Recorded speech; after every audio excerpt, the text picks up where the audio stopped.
नमस्कार दोस्तों। तो आज की इस वीडियो में हम लोग कवर करने वाले हैं लेटर एफ से जितने भी लिटरेरी टर्म्स बन रहे हैं उसको। ठीक है। तो कोई भी अगर स्टूडेंट इस चैनल पे अगर नया नया विजिट कर रहा है तो मैं एक बात आप लोग को बता दूं कि इस चैनल पर आप लोगों को CUET PG net JRF TGT PGT DSSB की तैयारी कराई जा रही है। ठीक है। तो बेसिकली मैं अपने इस चैनल पे MH अब्राहम्स की बुक को जितने भी टर्म्स है सबका मैं MCQs आप लोगों को प्रोवाइड करा रही हूँ। ठीक है। ये सीरीज जो है वो 1000 MCQ सीरीज रहेगी और ये हमारा पार्ट 8 है जिसमें आज हम लोग लेटर एफ का भी जितना भी टर्म्स बन रहा है उसको कवर करेंगे। ठीक है। ये हो गई बात यहाँ तक। And one more important thing is, अगर आप लोगों ने लेटर A to E नहीं देखा तो आप लोग मेरे चैनल पे जाके देख सकते हो। मैं प्लेलिस्ट की लिंक अपने डिस्क्रिप्शन में डाल दूंगी तो आप लोग आराम से जाके विजिट कर लेना। ठीक है। सीरीज को अच्छे से देखना एंड एक कॉपी बना लो पतली सी। ठीक है। जितने भी MCQs बता रही हूँ सबको अपने कॉपी में नोट डाउन कर लेना एंड पढ़ाई पे अच्छे से ध्यान दो बच्चों, क्योंकि अभी अभी आप लोगों का CUET PG का 2024 का जैसे आप लोगों ने क्वेश्चन देखा ही होगा आई गेस, कितना घुमा के पूछा था एंड बहुत सारे क्वेश्चन MH अब्राहम्स के थे। वैसे ही नेट JRF के जितने भी एस्पिरेंट्स हैं सबके लिए ये वीडियो एक पिल है, लाइक एन एजुकेशन पिल। कैसे? तो अगर आप लोग तैयारी कर रहे हो एंड आप लोग का एग्जाम तो यही 1 मंथ के बाद ही है ना, तो अगर आप लोग इस वीडियो को कंटिन्यूअसली देखोगे ना तो आप लोग का एक तरह से रिवीजन हो जाएगा। And this video series is totally free, so फायदा आराम से उठा सकते हो। Without any delay let's begin. चलो, what is a fabula according to professor डोगला बश? सो फैबुला क्या होता है? A serious tale in verse, a lengthy narrative focusing on novel character, a short comic satirical tale, or a tragic story with middle class characters. So the correct answer is a short comic or satire tale in verse. Okay? Very, very important question. Note it down. In which century did the fabula flourish in France? 12th and 13th century, 14th and 15th century, 10th and 11th century, 16th and 17th century. Correct answer is option number A, 12th and 13th centuries. Who is credited with writing one of the best fabulas in English literature? Geoffrey Chaucer. Okay, this is also very very important question. VVI. Okay.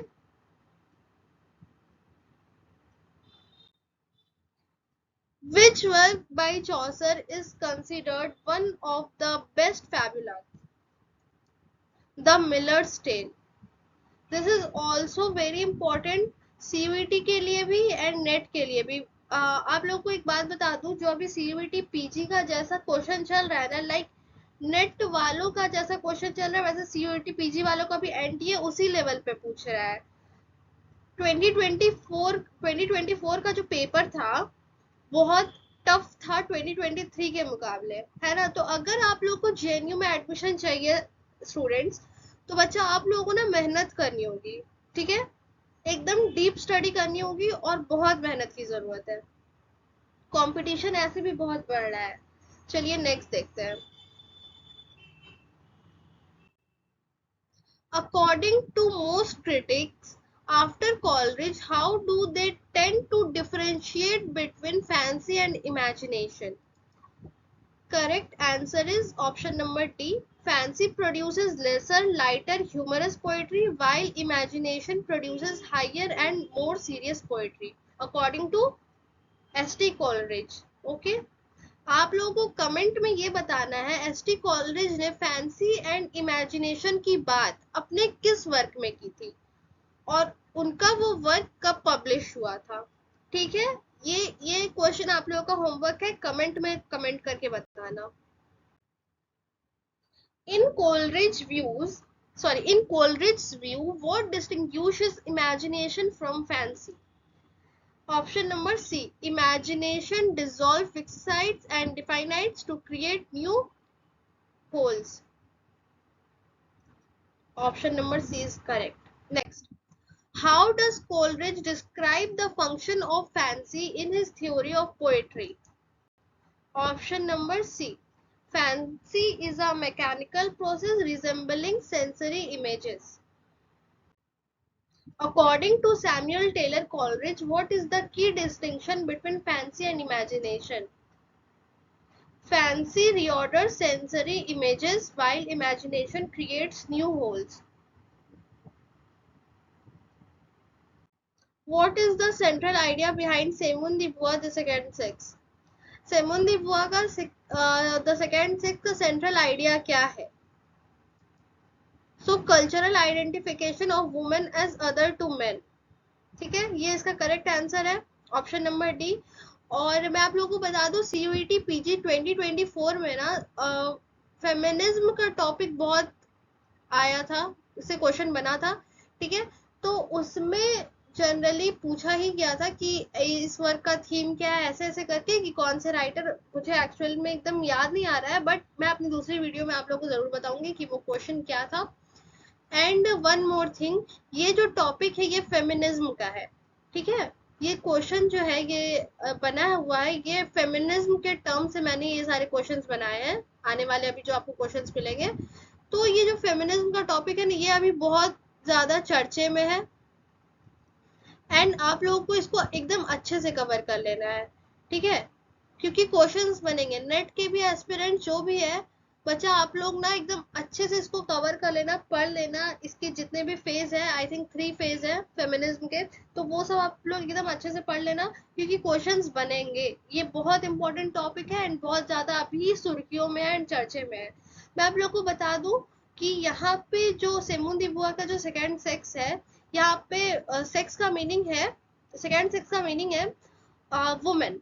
यहाँ पे women को as second sex बताया गया है। ठीक है, हम लोग देखते हैं next. What is the focus of Kate Millett sexual politics? Critique of male bias in psychoanalytic theory. Option number C is correct. What does the term fiction encompass in a broader sense?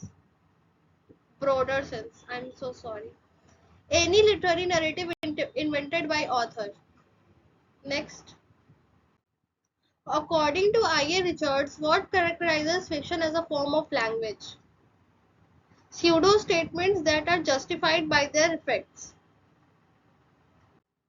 According to I.A. Richards, what type of language is fiction? ओह, यहाँ पे तो correct answer मैंने यहाँ पहले से ला रखा है, चलिए कोई बात नहीं, इमोटिव होगा इसका answer. What is the definition of fiction? Invented. What is the central aspect of fictional narratives beside scene and dialogue? Theme.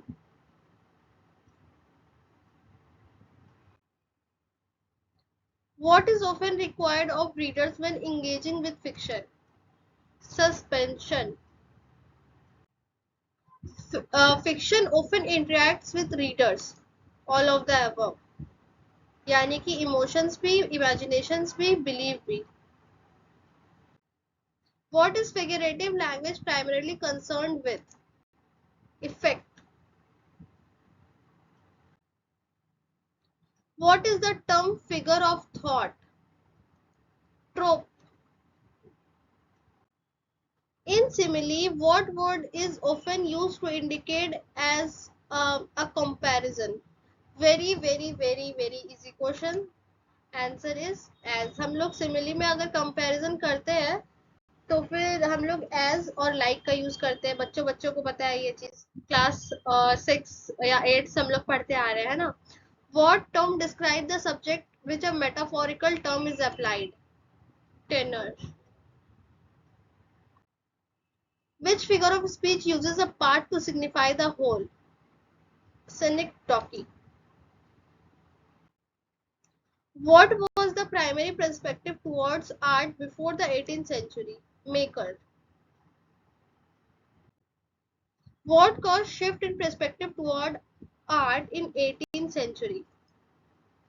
Rise of commercialism.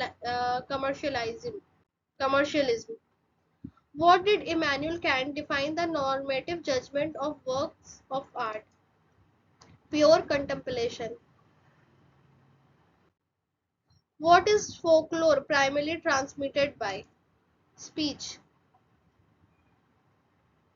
Folklore क्या होता है? पुरानी कथाएं जो हम लोग किससे सुनते हैं? अपनी दादी से, नानी से, कि ऐसा वो एक था राजा एक थी रानी दोनों मर गए, खत्म कहानी। हम लोग सुनते आ रहे हैं ना ये वाली कहानी, है ना?